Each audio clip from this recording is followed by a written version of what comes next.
Hi sir. Hi hi. నేను మళ్ళీ ఈరోజు ఐఏఎస్కి సంబంధించిన క్వశ్చన్స్, ప్రిపరేషన్కి సంబంధించిన క్వశ్చన్స్తోనే వచ్చాను. మొదటిగా ఐఏఎస్ ప్రిపరేషన్లో వచ్చిన మార్పులు ఏంటి, ట్రెండ్స్ ఏంటి? ఇప్పుడు ఒకప్పుడు న్యూస్ పేపర్ చదవాలి, ఇప్పుడు చదవక్కర్లేదు. ఒకప్పుడు ఎన్సీఆర్టీ పుస్తకాలన్నీ ముందేసి చదవాలి, ఇప్పుడు ఎన్సీఆర్టీ పుస్తకాలన్నింటికి ఒక జిస్ట్ లాంటివి వచ్చినాయి. అది కూడా మొన్నటి వరకు జిస్ట్ కూడా కాకుండా ఎన్సీఆర్టీ పుస్తకాలన్నీ కంపైలేషన్ బుక్స్ వచ్చినాయి. ఒకప్పుడు కోచింగ్కి వెళ్ళాలి, ఇప్పుడు కోచింగ్కి వెళ్ళకపోయినా పర్వాలేదు. ఒకప్పుడు మనం కోచింగ్కి వెళ్ళడం అంటే అర్థం ఏంటంటే కొంత డబ్బులు ఖర్చు పెట్టాలి. ఇవాళ ₹1 కూడా ఖర్చు పెట్టకుండా ఐఏఎస్ అవ్వచ్చు. ఒకప్పుడు పెద్ద పెద్ద పుస్తకాలన్నింటినీ కంపల్సరీగా చదవాల్సి ఉండేవి, యూనిక్ అని ఇలా పెద్ద పెద్ద పుస్తకాలు. ఇప్పుడు అవి ఏమీ చదవాల్సిన అవసరం లేకుండా లేటెస్ట్గా మనకి ఇంటర్నెట్ ద్వారా మాత్రమే మంచి మంచి మెటీరియల్ తీసుకోవచ్చు. ఒకప్పుడు టెస్ట్ సిరీస్ పలానా చోట జాయిన్ అవ్వాలి, జాయిన్ అయిన చోట నుంచి మాత్రమే మనకి సోర్స్ ఉండేది. ఇవాళ ఎక్కడా జాయిన్ అవ్వాల్సిన అవసరం లేకుండా అందరి యొక్క టెస్ట్ సిరీస్లు మార్కెట్లో అవైలబుల్ ఉన్నాయి. ఒకప్పుడు మనం ఏదైనా ఒక పుస్తకాన్ని కొనుక్కోవాలి అంటే మార్కెట్కి వెళ్ళి అక్కడ సెర్చ్ చేసి కొనాలి. ఇవాళ అమెజాన్లో ఆర్డర్ ఇచ్చుకుంటే సరిపోతుంది. ఒకప్పుడు ఏదైనా ఒక కోచింగ్ సెంటర్కి మనం వెళ్ళినప్పుడు ఫిజికల్ క్లాస్ రూమ్లో కూర్చొని మాత్రమే కోచింగ్ తీసుకోవాల్సి వచ్చేది. ఇవాళ ఆన్లైన్లో కోచింగ్ తీసుకోవచ్చు. ఇవాళ మనము ఏదైనా ఒక ఇన్ఫర్మేషన్ సంబంధించిన డౌట్స్ ఉంటే ఆ డౌట్స్ కోసం మళ్ళీ ఒక ఫ్యాకల్టీని అడగాల్సి వచ్చేది. ఇవాళ యూట్యూబ్లోకి వెళ్ళి కనుక మనం ఏదైనా సెర్చ్ చేస్తే ఇన్ఫర్మేషన్ వస్తుంది, ఎక్స్ప్లెనేషన్ వస్తుంది, క్లాస్ వస్తుంది. దాని టెక్స్ట్ ఫామ్ కావాలంటే కనుక గూగుల్లోకి వెళితే వికీపీడియా కానీ మరొకటి కానీ ఇస్తుంది.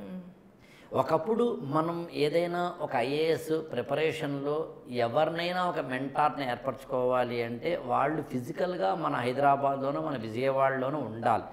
ఇవాళ ఢిల్లీలో ఉన్న ఒక మెంటార్ నుంచి కూడా మనం తీసుకోవచ్చు. ఒకప్పుడు టెస్ట్ సిరీస్ రాయాలంటే రాసి చూపించాలి. ఇవాళ అలా అవసరం లేకుండా వాట్సాప్లో పంపిస్తే వాళ్ళు క్రాస్ చెక్ చేసి మళ్ళీ వాట్సాప్లో పంపిస్తున్నారు. అందుకని ఐఏఎస్ ప్రిపరేషన్ సంబంధించి వచ్చిన లేటెస్ట్ ట్రెండ్స్ ఇన్ని అన్నీ కావు. చాదస్తాలతోటే ఇంకా ప్రిపేర్ అయ్యేవాళ్ళు, ఇంకా కోచింగ్ సెంటర్ గుమ్మాలే ఎక్కుతాం అనుకునేవాళ్ళు, లేకపోతే అనేకమైన పుస్తకాలు కొనుక్కొని చదువుతాం అనుకునేవాళ్ళు.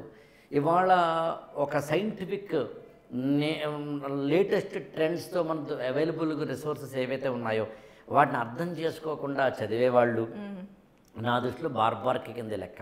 రైట్. ఒకప్పుడు మానవుడు ఒక రాయి పట్టుకొని పరిగెత్తుకుని వెళ్ళి జంతువుని చంపేవాడు. That was the version 1.0. ఆ తర్వాత బాణం కనిపెట్టాడు. బాణం కనిపెడితే ఎక్కడో పరిగెడుతున్న జంతువు వెనకాల తాను పరిగెత్తాల్సిన అవసరం లేకుండా బాణంతో కొట్టి చంపాడు. తర్వాత దాని వెనకాల వెళ్ళి తెచ్చుకున్నాడు. ఆ తర్వాత తాను బాణంతో కొట్టి చంపిన తర్వాత తాను వెళ్లాల్సిన అవసరం లేకుండా డొమెస్టిక్ యానిమల్స్ని తెచ్చుకొని వాటిని తెప్పించుకున్నాడు.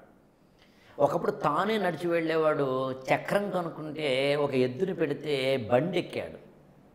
ఒకప్పుడు తాను ఏదైనా ఒక విదేశానికి వెళ్ళాలి అంటే సముద్ర మార్గం ద్వారానో లేకపోతే ల్యాండ్ మార్గంలోనూ వెళ్తే 20 రోజులు 30 రోజులు 20 సంవత్సరాలు పట్టేది విమానం కొనుక్కున్నాడు.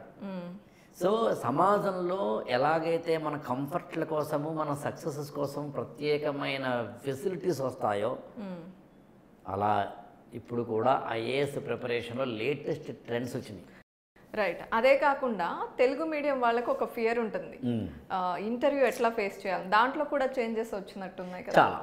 ఇప్పుడు ఐఏఎస్ ఇంటర్వ్యూ ఒకప్పుడు తెలుగులో చేసే ఉండేది కాదు. తర్వాత తెలుగు మీడియంలో మెయిన్స్ రాసిన వాళ్ళకి మాత్రమే తెలుగులో ఉండేది. ఇప్పుడు తెలుగులో రాసిన ఇంగ్లీష్లో రాసిన ఐఏఎస్ ఇంటర్వ్యూలో మాత్రం ఏ లాంగ్వేజ్ని చేసుకోవచ్చు.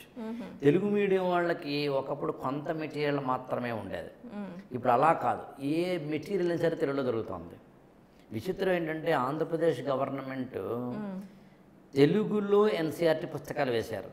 అంటే ఎన్సీఆర్టీ పుస్తకాలు అనేవి ప్రాణం లాంటివి ఐఏఎస్ ప్రిపరేషన్లో. అలాంటిది లెఫ్ట్ సైడ్ ఏమో ఇంగ్లీష్ టెక్స్ట్ ఉంటుంది, సేమ్ టెక్స్ట్ ట్రాన్స్లేషన్ వెర్షన్ ఏమో రైట్ సైడ్ ఉంటుంది. అంటే తెలుగు ఇంగ్లీషు ఒకేసారి చదివే అవకాశం కలిగిన ఎన్సీఆర్టీ పుస్తకాలను ఆంధ్రప్రదేశ్ గవర్నమెంట్ ఇటీవల వేసింది.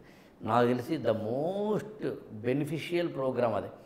విచిత్రం ఏంటంటే వాటన్నిటిని ఉచితంగా గవర్నమెంట్ అఫీషియల్ వెబ్సైట్ ద్వారా డౌన్లోడబుల్ పెట్టారు. అది కొనాల్సిన అవసరమే లేదు. అదేమి కాపీ రైట్ దొంగతనము కాదు, అఫీషియల్గా తీసుకోవచ్చు. ఓకే. సో ఎన్సీఆర్టీ పుస్తకాలను డైరెక్ట్గా చదవాలంటే తెలుగు మీడియం వాళ్ళు అలా చదువుకోవచ్చు. ఎన్సీఆర్టీ పుస్తకాలు అన్నింటినీ కంపైల్ చేస్తూ అత్యద్భుతమైన మెటీరియల్, నాకు తెలిసి నేను 8 వాల్యూమ్స్గా చేశాను అలా. ఎన్సీఆర్టీ అన్నింటినీ కాకపోయినా కొన్నింటిని తీసుకుని చేశాను నేను. అలాంటిది ఇవాళ 6th క్లాస్ నుంచి 12th క్లాస్ వరకు అన్ని పుస్తకాలు ఒక ఆర్డర్లీగా ఎన్సీఆర్టీలోని ప్రతి అక్షరాన్ని కవర్ చేస్తూ వచ్చిన పుస్తకాలు వచ్చింది.